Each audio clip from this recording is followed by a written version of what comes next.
Okay, it is Wednesday, October 2nd, and it's time to start another update.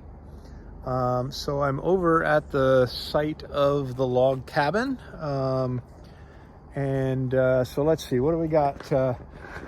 We still have to finish filling in the foundation and getting some loam down onto this. This is all just kind of clay that I've dug up here. So it's been probably a month now since I've had the backhoe running. I don't know, I messed the whole thing up. There's a hydraulic leak, but that's kind of another matter. So there's kind of hoses that this hose at the bottom here connects up here for the boom. So that's a big giant hose. I've got a new one of those that Drew and Charlie and Bob Hughes just connected me with. But I think the bigger problem that I've got is I had the bright idea of like, this was totally filthy, this whole hydraulic pump manifold back here. And I had the bright idea to pressure wash it.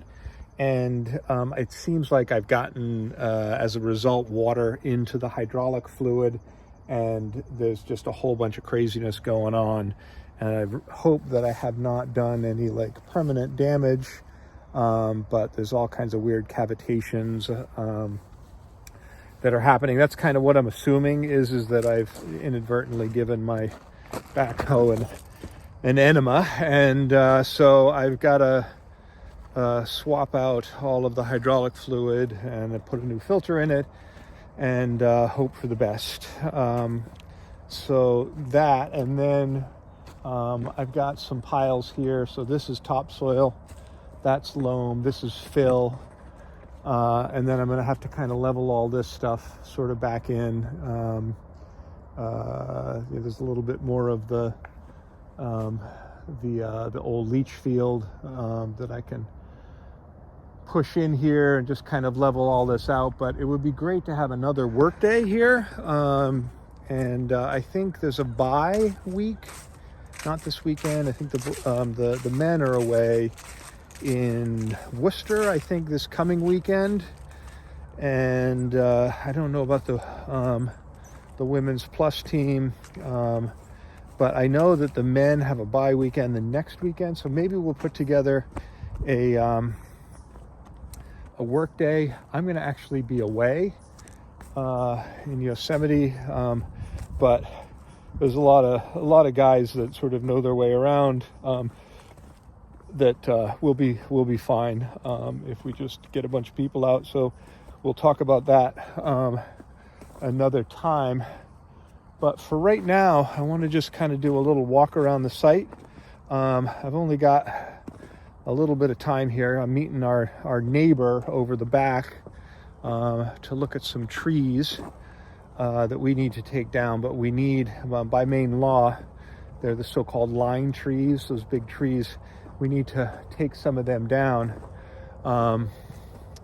And so we need his permission. So I don't know what's going to happen. I got to go and meet him and talk to him. He seems like a nice enough fella.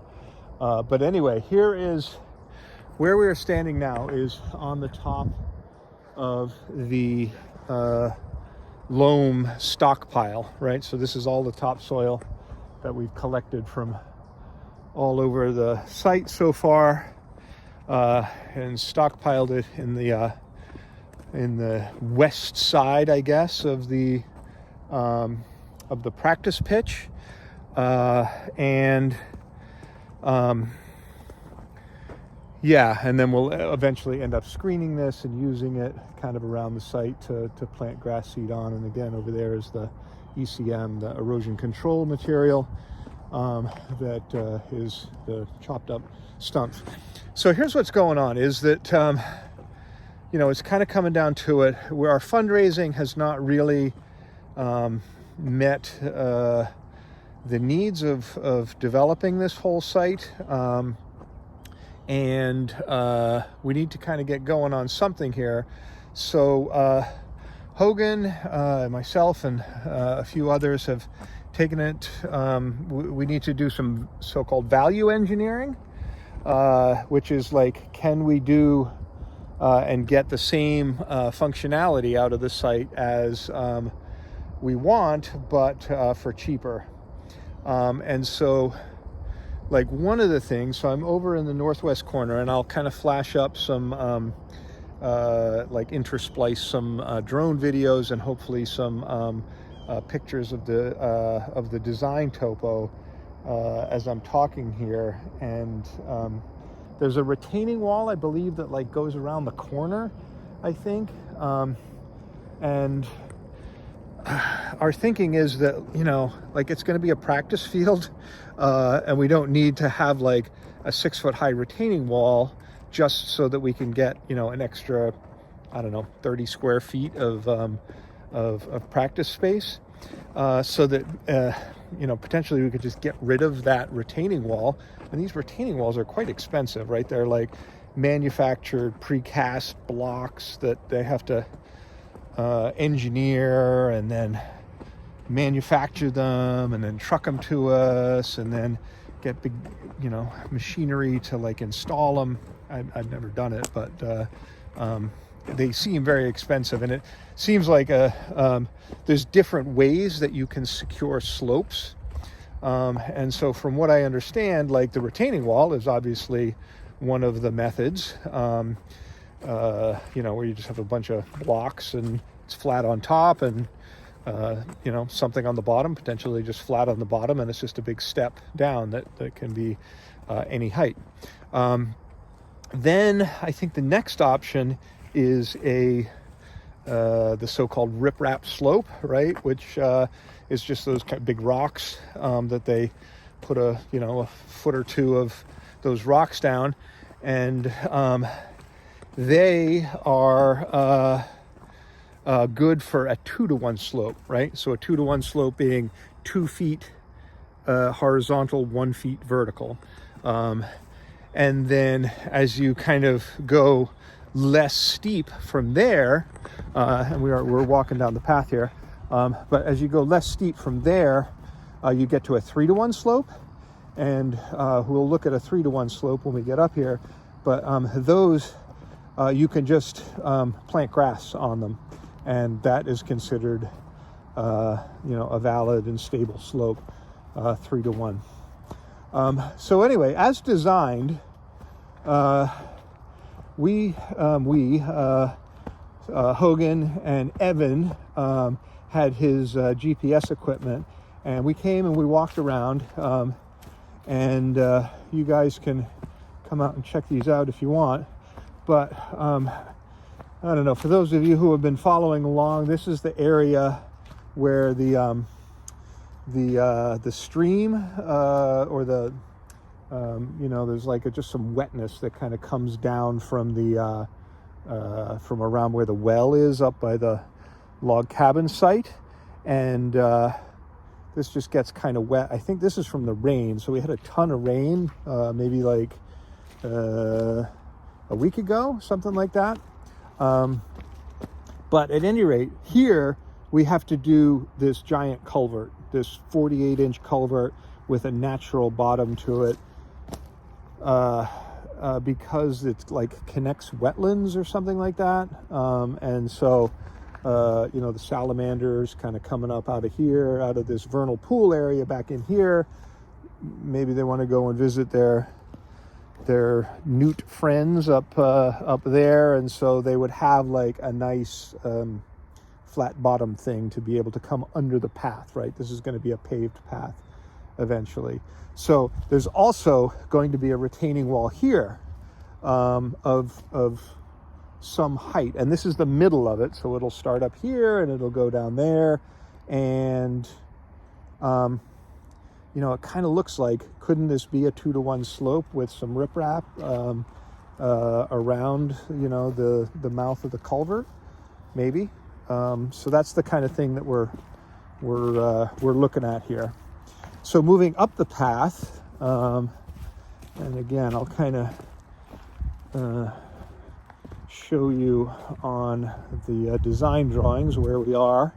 But as we look out this way towards the main pitch, you'll see some more of these stakes here. So that was the so-called retaining wall 8. This is the retaining wall 7, which is kind of a significant one. And I believe it like runs up this way. And so this is retaining wall 7. Anyway, so there's another retaining wall that runs here, and then there's a smaller one that runs down there, the retaining wall 6. And then this down here is a 3-to-1 slope. So that's what a 3-to-1 slope looks like. And that can be just planted with grass. Everything's cool. Now that I'm looking at it, I'm like, oh yeah, we could run a lawnmower along that thing. Like that's fine. You're not gonna like roll over and tumble to your death in the vernal pool. So then, so there's a big retaining wall up here, and then another retaining wall kind of below it. And maybe could we just like wrap some riprap, the riprap wrap through here. I don't know. So these are the things that the engineers are looking at right now. Now here, so from this guy, so the orange is the corner of the grassy cleared area that we're going to be creating here.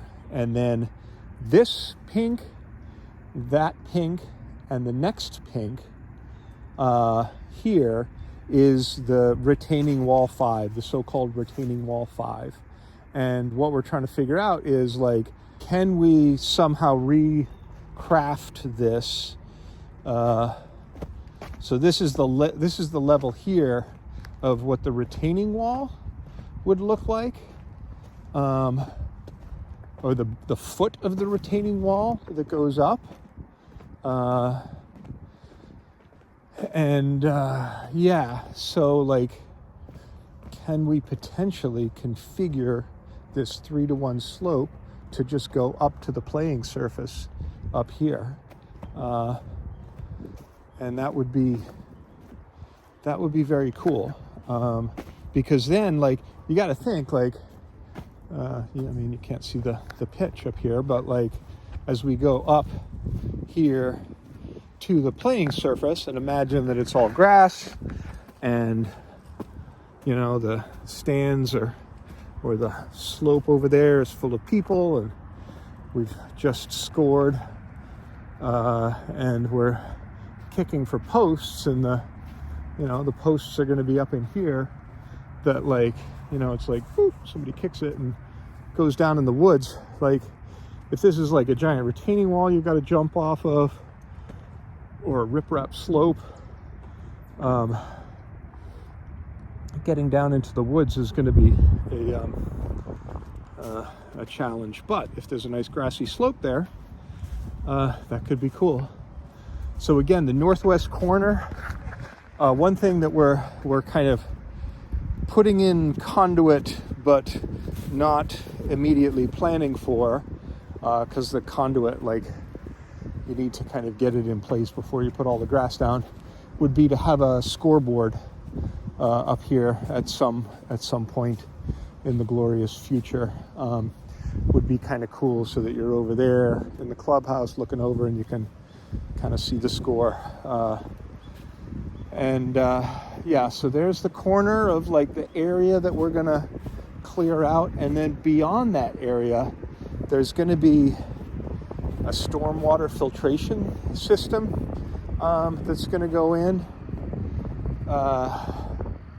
and so these things that we put in here, where the pink is halfway down and there's a little rock balanced on it, that's where the light post is going to be.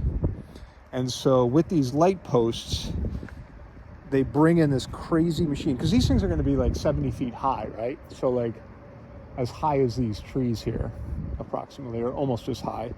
And So they auger this 3-foot diameter hole in the ground, 11 feet down, that has all compacted sides, and then that rig, and then they kind of dangle the base of the post like down into this 3-foot wide hole and slush concrete onto it until it is settled into this huge underground pylon. And then apparently that is plenty to you have all the kind of nor'easters and whatnot blowing through here, and all of the surface area of the light array up there is pretty significant. So so that's what's going on with the lights. And then the under soil filter, I think, kind of ends here, and then another one starts there, so there's not going to be one here. These are some of the line trees that we've got to talk about taken out. I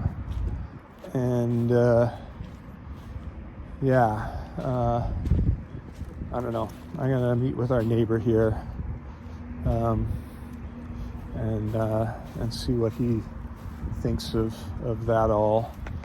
But there was another retaining wall that was up there, and then this is kind of a big retaining wall here, and we have some lime trees, like this big widowmaker that you can see from everywhere. It's kind of hung up. It fell over and is hung up there. These have to come out, so the retaining wall is going to be down where those pink flags are down there, and looks like there's actually 2 retaining walls on the mix. But if you'll remember from the actual site, like before kind of we have it all sort of nicely leveled, out in here it was that deep spot that everything kind of drained into it, and then the water all kind of drained over to here, and so you can see the land kind of slopes down to this particular point, and as we imagine it kind of continuing over to that point there, we're going to have a pretty significant retaining wall here. So we're going to have to figure out how to get these trees down and out of here, and then what that retaining wall is going to look like. So there's the corner of the cleared area, and this is the light post. So this is the other light post on this particular side. So we're definitely going to have to take out the widowmaker and the 2 friends there, because like the light post is going to be like up in there. Okay, so that's that. And then there's so much to talk about here. So coming back over here to this side, first thing I got to do is our neighbor is an elderly gentleman, and he says he has a bad back, and is wondering if he can drive over to the trees to see them. So we got to figure out what's a good. This is all pretty firm here because they did such a good job compacting it, and it's kind of a question of where do we bring him through with the truck, and also kind of a question. It looks like people have been driving down here already. They seem like they're being responsible and not doing donuts out here. But yeah, we got to figure out gates and stuff. So what's kind of interesting here is like it rained like really hard, like maybe an inch or 2 last Thursday, and it's Wednesday now, so a week ago. And look at all like the standing water is like not going anywhere here. And so this is, as we start talking about these field drip line filters and whatnot, yeah, like the water is just, and there's not a single puddle like out here. Like that's how cool the grading is that these this machinery that these guys are using, and Evan Milkowski and SciTech, you know, they've got it. The software like controls all of the blades of the bulldozers, and even like the machinery, right? So like there's a retaining wall that runs from up there. This is the parking lot, all right, and then the retaining wall kind of runs up here. It's not a very big retaining wall, so I'm not sure exactly what it's doing, but you can see like, yeah, so there's this little bit of slope here, and that's like the blades of the bulldozers like being stopped by the software as it has the design like uploaded into it, you know. And so I'm assuming that this retaining wall will kind of run along here, and they've just stopped kind of you know, just before it.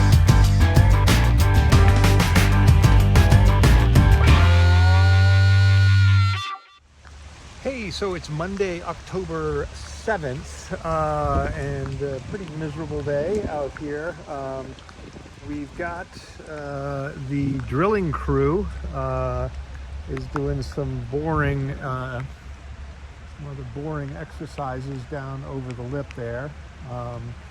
And the geotechnical engineer looking at the soil that we have, to understand the slope stability over in that area around the vernal pool, help us make some informed decisions on value engineering. And I'm out here on the far sideline around the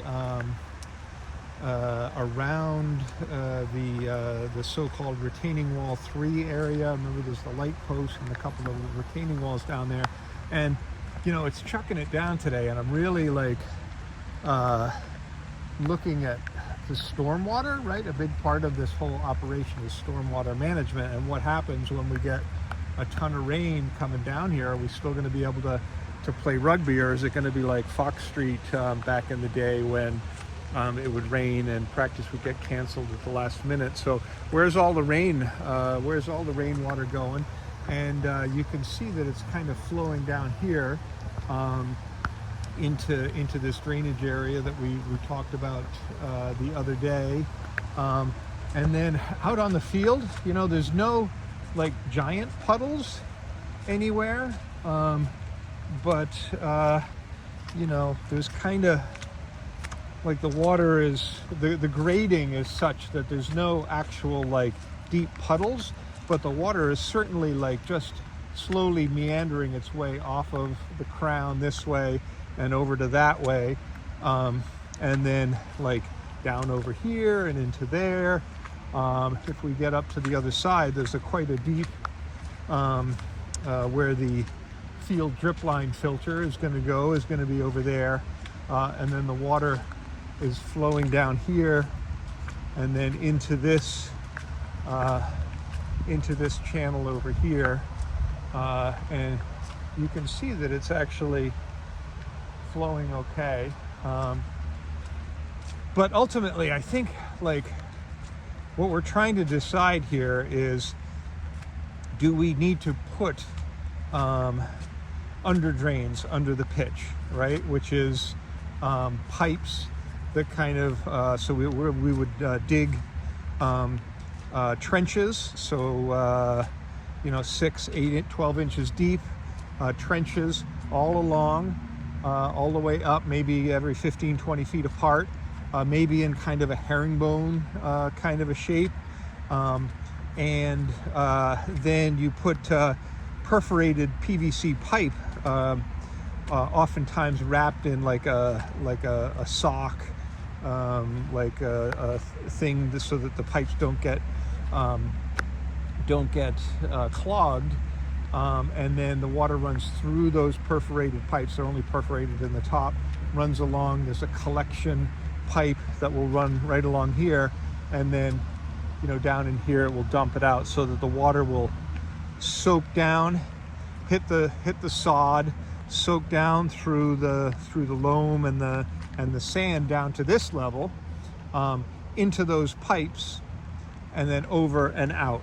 And the hope would be that, like, it doesn't matter how hard it's raining, that we'll be able to play rugby on the surface without needing to worry about it getting really waterlogged. Like, that's when you start like doing serious damage to your turf, is when it gets really waterlogged and you pack down a scrummage, and you can really just start churning stuff up and doing damage, and then that creates like ruts in the surface, collects more water, and it just really can go badly quickly. So that's kind of the current thinking on the stormwater management. And again, you can kind of see the water up here on this sideline where it comes down the 3-to-1 slope, and this water is all flowing down around the corner and over off the property down towards Beaver Brook.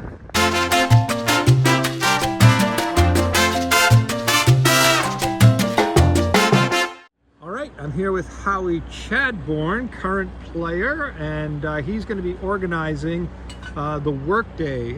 So when, Howie, thank you for organizing this with the other guys. And when is the workday again? Workday is this Sunday, the 13th. We're asking everybody to show up between 9:30 and 10 o'clock. We'll assign you a work assignment. Got mowing lawns, tearing apart some walls, cleaning in the house.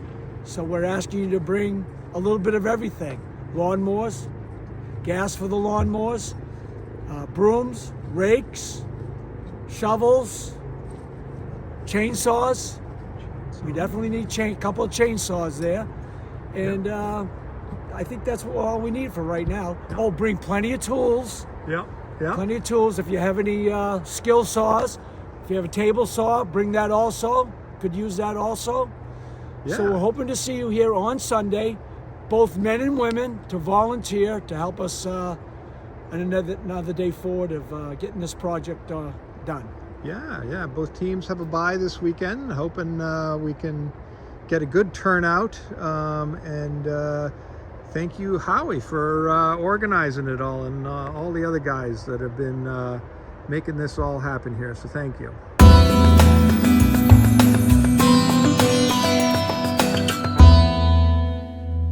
Okay, that will about wrap up this video from the rainy home of Portland Rugby. The geotechnical engineers are thinking of doing one more boring out by where the light post is going to go, to make sure that the soil is suitable for that. And they've just finished up their 2 digs here.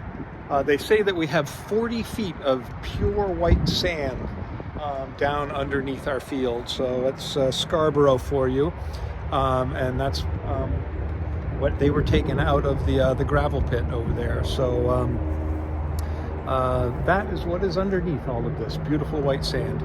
And I guess that's it for now. Thanks for watching, and we'll see you in the next one.